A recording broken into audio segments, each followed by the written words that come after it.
খাওয়াইবে কিসের জন্য খাওয়াইবে ক কি জন্য খাওয়াইবে এখন তার কাফি খাওয়াইবে না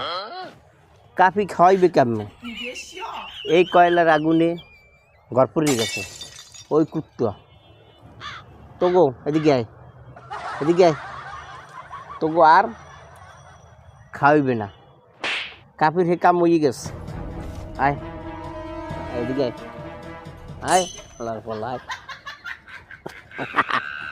তোরা হসল কি ক এত হান তোকে তো কানে ধরিয়ে ফাঁসি দেওয়া উচিত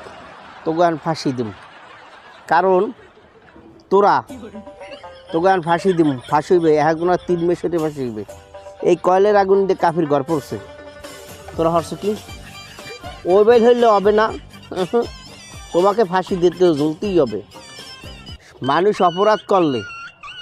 তোমাকে আর ছাড়া যাবে না মানুষ অপরাধ করলে তার ফাঁসি হয় এই যে ঘর পড়ছে তোকে এত রুটি খাওয়াইছে তোকে কারেন্টে শর্ট দিম আল্লাহরা হ্যাঁ একটা ঘর রক্ষা করতে পারো না নিম্নি হয়ে বই রইছো কাফির গড্ডার রক্ষা করতে পারো নাই এই একটা কাম হচ্ছে কন